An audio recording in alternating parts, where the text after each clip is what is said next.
Anak punya anak. Iya, kan usia anak, kemudian ada yang menyetubuhi gitu. Otomatis kan, misalkan dia hamil, otomatis kan dia akan punya anak gitu. Padahal sudah dia masih kondisinya anak gitu. Jadi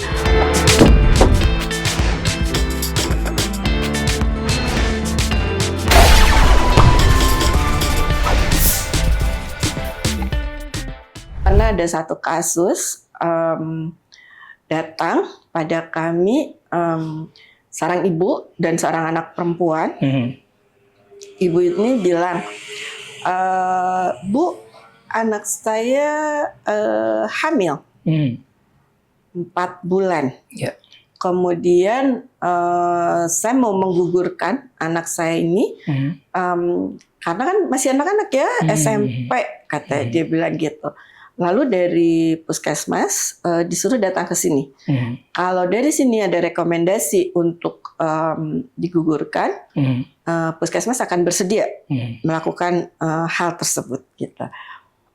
Terjadi 2 pendapat. Ada satu pendapat. Jadi di kantor itu ada 3 generasi saat itu yang menjadi konselor. Ada yang bisa jadi neneknya, ada yang bisa jadi ibunya, gitu. Ada yang bisa jadi cucunya, jadi seperti itu. Kemudian di generasi yang ketiga ini, udahlah gugurkan saja, gitu. Di generasi kedua bimbang antara gugurkan dan tidak, gitu. Di generasi pertama jangan, dengan segala pertimbangan, ya seorang nenek lah ya, gitu. Kemudian akhirnya kami putuskan untuk tidak dilakukan aborsi itu. Kebetulan untungnya waktu itu undang-undang TPKS belum ada ya. Kalau ada undang-undang TPKS udah repot lagi gitu. Nah, kami putuskan untuk tidak digugurkan. Kemudian kami berikan pemahaman pada anak ini bagaimana supaya dia bisa menerima kehamilannya. Karena anak ini di salah satu sekolah cukup bagus, dia pintar, selalu ranking 1.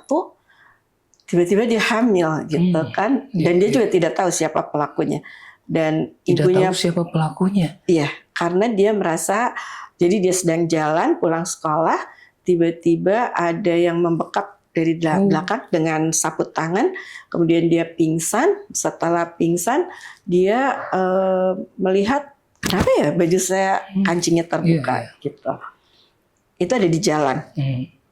Nah, tidak tahu dilakukannya di mana. Itu pengakuan anak tersebut, dan keluarga sepakat untuk tidak lapor polisi. Sudah akhirnya anak ini di usia kehamilan 4 bulan masih silat, masih lari, masih melakukan seperti tidak ada apa-apa, karena dia kan tidak merasa gitu. Akhirnya ya tadi 3 generasi ini jadi bingung gitu, harus apa gitu, dan akhirnya diantara psikolog sepakat untuk ya sudah, kita berikan penguatan bahwa kamu harus bisa menerima kehamilan kamu gitu. Dan alhamdulillahnya ibunya sangat kooperatif gitu. Saya salut dengan ibunya, ibu yang luar biasa. Belum tentu perempuan lain akan sehebat ibu ini.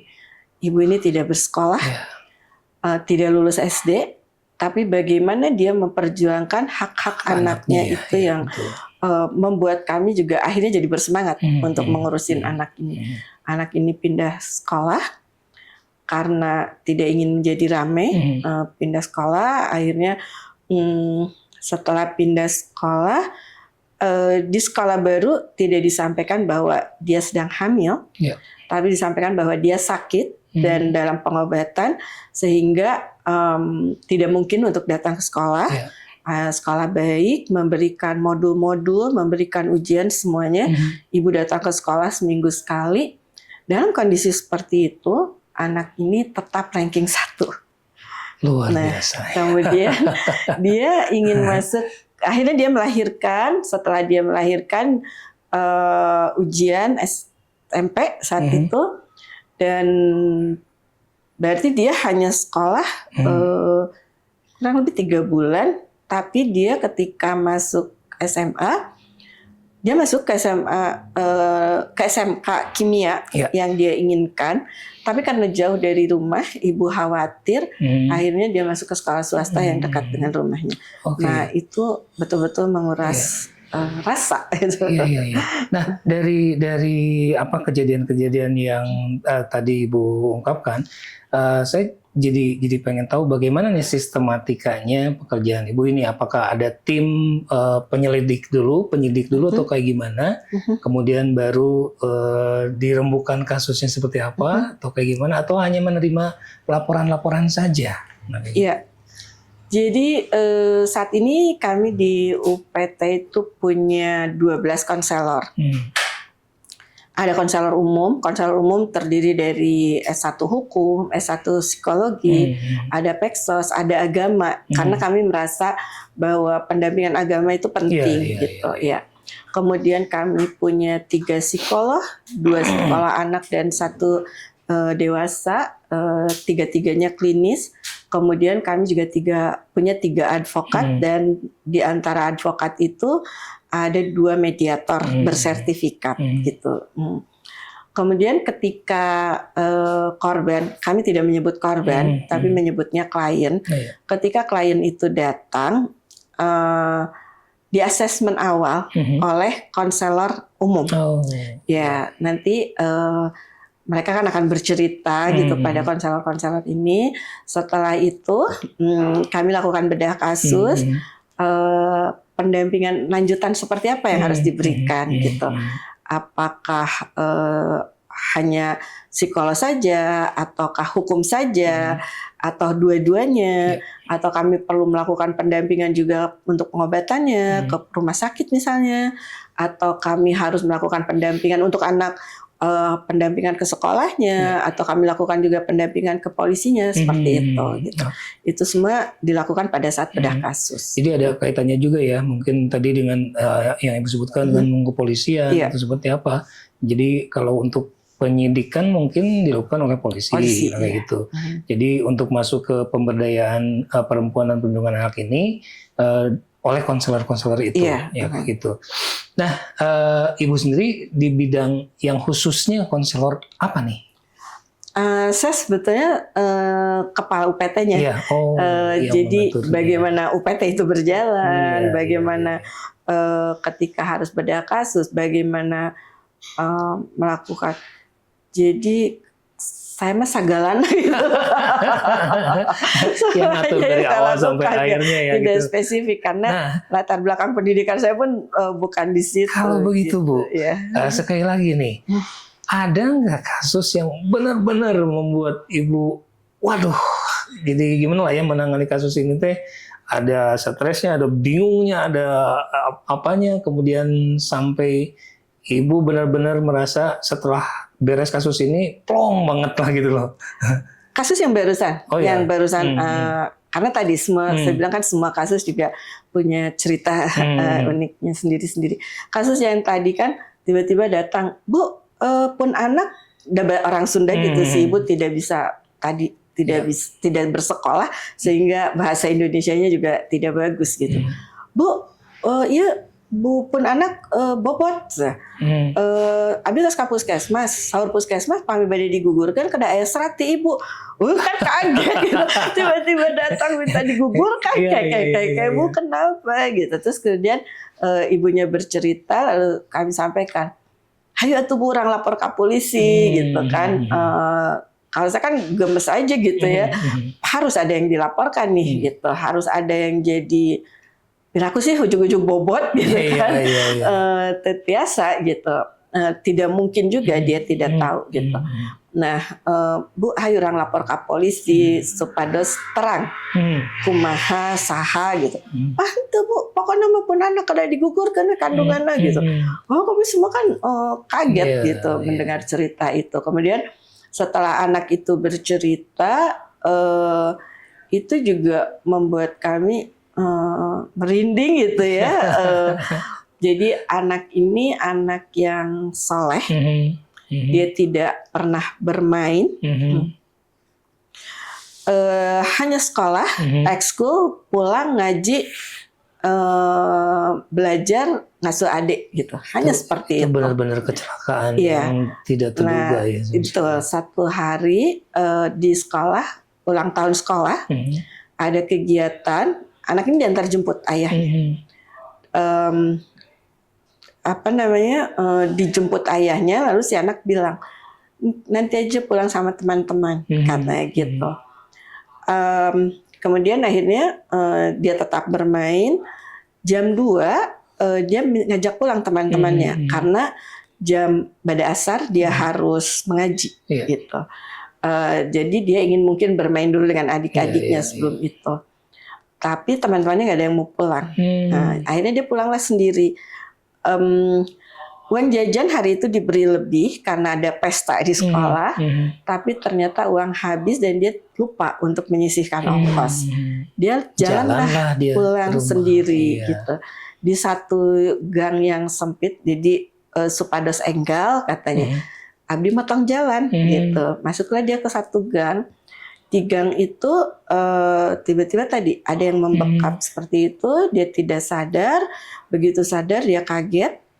Karena dia tidak merasa apa-apa, tidak sakit, tidak ada darah yang keluar gitu. Dia pulang seperti biasa, sampai di rumah tidak ada apa-apa, biasa saja. Di bulan keempat itulah ibunya mulai bertanya. Terasa, pentingnya seorang ibu menjadi ibu yang penuh perhatian di sini. Tadi mendengar ceritanya begitu miris gitu dari anak ini. Kemudian setelah tahu bahwa ibunya tidak bersekolah, tidak lulus SD, pun itu juga membuat kami semua kagum gitu. Kenapa? Karena mungkin ini salah satu cara ibu ini untuk melindungi anaknya. Jadi setiap bulan ibu ini selalu membelikan pembalut. Jadi pembalut itu harus dibelikan oleh ibunya. Nah, akhirnya anak ini di beberapa bulan ibunya tidak membeli, anak ini tidak minta pembalut. Kemudian ibunya bertanya, nah teh nyuhunkeun pembalut gitu. Terus anak itu bilang, "Datu mensa," gitu. Dibawalah ke bidan. Dari bidan anak ini hamil. Bidan sudah curiga bahwa ini anak hamil, tapi bidan menyarankan untuk datang ke puskesmas. Iya, jadi singkat cerita seperti itulah kejadiannya. Nah, Bu, kalau misalkan dihitung-hitung dalam setahun nih, itu berapa kasus yang ditangani nih? Yang paling banyak tuh kemarin agak turun. 2022, 2021 itu ada 465 kasus. 465 kasus. Itu 465 klien ya dengan itu kasus terhitungnya tinggi atau bagaimana nih kalau penghitungan mengenai kasus ini? Apakah tingginya seperti apa? Sedangnya bagaimana? Dan rendahnya? Nah, kalau kita mau tahu tinggi atau rendahnya, kami tidak punya data awal kan ya untuk Kota Bandung ini gitu. Tapi kalau untuk yang datang ke kantor itu tentu dari tahun ke tahun kan naik, tidak ada yang turun gitu. Jadi naik terus. Awal saya masuk 10 tahun yang lalu masih bisa dihitung jari gitu. Kemudian sekarang entah kenapa fenomenanya apa tiba-tiba naiknya luar biasa. Jadi semakin banyak kami melakukan sosialisasi tentang kekerasan pada perempuan dan anak, akan semakin banyak yang lapor ya. Karena mereka kan jadi tahu. Oh, yang seperti ini tuh disebutnya kekerasan. Kemana kami harus lapor? Kemana kami harus mencari perlindungan? Kalau 465 itu yang tercatat saja, belum yang tidak diketahui ya Bu ya? Iya, yang tidak diketahui. Belum lagi kan di luar sana juga ada LSM yang menangani hal yang sama. Iya, oke. Nah, dengan seperti ini, tadi Ibu juga menyebutkan Ibu rajin mensosialisasikan kepada masyarakat. Bagaimana nih awareness masyarakat terhadap hal-hal yang kayak gini? Dan apakah ini bisa disebut kasus kejahatan atau misalkan sosial saja? Kalau dulu Ibu Wali kami, Ibu Wali Kota kami, Bu Oded menyebutnya ini kejahatan. Iya. Kemudian kesadaran masyarakat terkait hal ini sekarang dibandingkan 10 tahun yang lalu ketika saya masuk itu sudah cukup baik. Terbukti dari ada beberapa kasus yang datang karena kepedulian tetangga gitu ya. Ada anak selalu menginap di rumah temannya gitu. Kemudian akhirnya tetangga-tetangga sekitar bertanya, kenapa kamu menginap terus di rumah orang gitu. Nah akhirnya anak cerita, kemudian dibawa ke kami gitu. Oke. Menarik Bu. Sebenarnya masih pengen banyak mengungkap kasus-kasus ini. Nah, ada nggak ini himbauan untuk masyarakat, untuk khalayak umum Bu? Bagaimana misalkan menangani masalah-masalah seperti ini, dan apakah bagaimana tata cara melapornya ke Dinas Pemberdayaan Perempuan dan Perlindungan Anak ini? Iya. Mari kita sama-sama untuk peduli terhadap tetangga sekitar kita deh gitu. Kalau misalkan ada tetangga kita yang tiba-tiba berubah perilaku, kemudian kita ajak bicara baik-baik gitu, mungkin dia juga akan mau bercerita gitu, bisa menjadi konselor sesama lah gitu ya. Kemudian bagaimana tadi melapor ke kami, bisa datang langsung ke kantor kami, karena yang ini menyangkut kekerasan pada perempuan anak itu kan udah teknis, sehingga datangnya pasti dirujuknya kan ke UPT gitu. Silakan datang ke UPT DPPA di Jalan Tera nomor 20. Kami juga ada call center, atau bisa melalui website kami di Senandung Perdana, bisa masuk ke sana gitu. Ada call center kami, bisa masuk di 0813 3330 1219. Oke. Satu lagi ya Bu, sebelum kita akhiri perbincangan ini, kasus dari 465 kasus itu tadi, ada juga yang tidak tertangani nggak? Ada yang belum beres nggak? Kayak gitu. Jadi kalau menangani kasus ini, kalau mau disebut beres, insya Allah semua beres. Kalau tidak disebut beres, biasanya orang suka datang lagi. Gitu. Tiba-tiba datang lagi, muncul lagi, gitu. Dengan kasus yang masih sama atau berubah, gitu. Tapi insya Allah semua kasus selesai. Gitu. Ya. Nah, jadi artinya kepedulian masyarakat ini yang harus dikembangkan. Betul. Terhadap bukan hanya secara pribadi saja ya.